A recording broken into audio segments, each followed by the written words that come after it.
Hello, Guardians. It is Ebontis here, and today is June 4th. Xur has arrived. He is here on Nessus. We're up in Watcher's Grave, and he's up in his little tree fort. Just went to confirm, so easiest way that I know to get up there is pretty much a quick U-turn, drive across here with your Sparrow. Everybody's up there waiting. Shout out to Xur Watch, saw Carly up there, so always a nice way to get a good community effort to find Xur.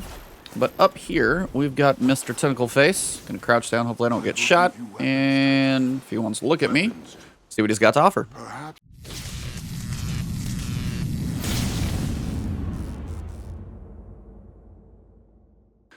Xur seems to be not facing the correct version of the light. He's a bit dark today, but that's okay. Don't forget to buy your exotic Engram. It's only 97 shards. If you got a lot of them to spare, give you a chance at a random roll on an exotic you've already got, or also potentially complete a collection of some of the older ones if you're newer to the game. Now let's see what he's selling.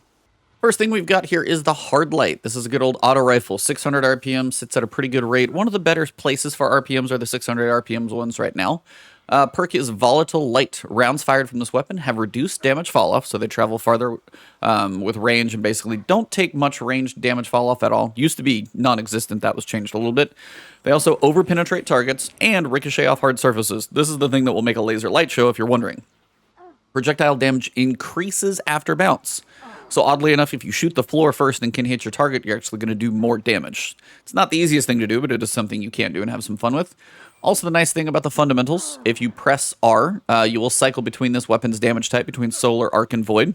So if you press and hold reload, basically, it's a pretty quick animation, and you're going to switch damage types for the weapon. So it's a very useful thing to have if you're trying to manage a whole bunch of different shields. As a solo player, it's one of the two weapons that basically does that. So if you don't have this, buy it. It definitely has some uses in certain spots. For the hunters, we've got the young Ahamkara spine. Always pretty cool. You got the nice skull on the shoulder. Perk here is Wish Dragon Teeth. Increases trip mine grenade duration and blast radius. Ability damage grants trip mine grenade energy. So your trip mine is going to have a bigger radius of that explosion is going to go, and also is going to last longer where you place it. And if you do damage with the trip mine, you're going to get some of that grenade energy refilled, so you're able to use it more frequently again. Stats here, we've got a 64 stat roll, 12 in mobility, 3 in resilience, 17 in recovery. Now that's solid. This is also a grenade-based perk, so 13 in discipline is not too shabby, and 17 in strength. If that strength was an intellect, this would be pretty perfect, I would think, for hunters. But even then, if your intellect is covered in other spots, just the fact that this thing has 13 in discipline, it's a grenade-based thing, and you've got decent recovery and mobility for a hunter, this is not one you want to sleep on as a hunter. So check this thing out. It might be something that's beating your current roll on young Ahamkara spine. Pretty decent stat roll, to say the least. Second, we've got the Crest of Alpha Lupi. This is a nice one, generating an additional orb from supers and also a healing pulse when barricade is active. So nice one for both, when you make orbs, you're able to make more for your team. Nice thing for general team play. And then also a little healing pulse when your barricade is active is a nice way to help keep you alive. Not a bad one at all.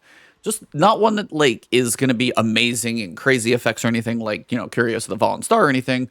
But if you're trying to, be a better team player, keep yourself alive from your barricades in that pinch moment, it's actually a good thing. Stats, unfortunately, are not so great. 62 is not a bad roll, but you're looking at 16 in strength, 13 in mobility, and everything just starts getting smaller. Recovery, 8, intellect, 6, and this is based around supers.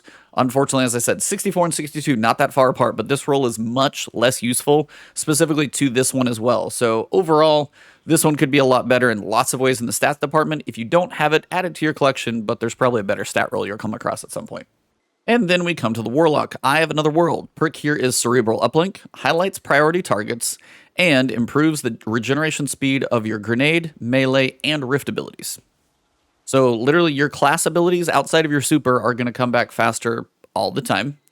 And then you also highlight priority targets, which does include guardians, so they're going to be a little easier to spot and kind of give them a little bit of that almost like thermal scope look to them. They should be a little easier to spot. As for stats, 11 in strength, not bad as this is helping with abilities. 17 in discipline. Again, this is helping grenade and melee and rift abilities. And recovery of 22. So, it is hitting the right notes there that pairs it up with. Mobility being 7, that's fine. Resilience being 2, a Warlock could probably care less. The sad one is intellect at 2.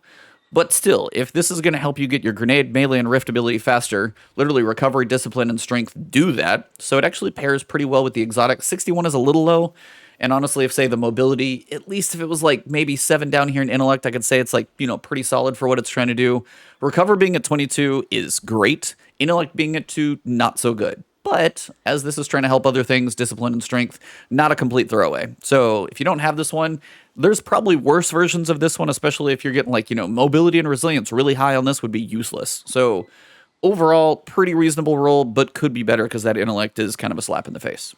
And that wraps up Xur today for June 4th. If you guys did not catch the last word, 152, we recorded that this morning on my Twitch stream, did that live, so check that one out. Had a really nice guest, Silver Spear was on there, talked about lore and all the stuff that's going on in the community, the Stasis nerf and everything else.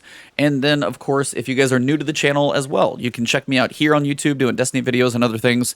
If you're new and you enjoyed this, drop a like below, leave a comment if there's anything about these exotics I may have missed. And if you want to see future content, please hit that subscribe button and the alert bell. Hopefully my videos will make it to your YouTube feed. And outside of that, you can find me over on Twitter. And then, as I said, streaming over on twitch.tv/Ebontis. Both Destiny 2 on Tuesdays I'll stream. And then a variety of games as well over there too. So thank you guys very much. I'll see you soon.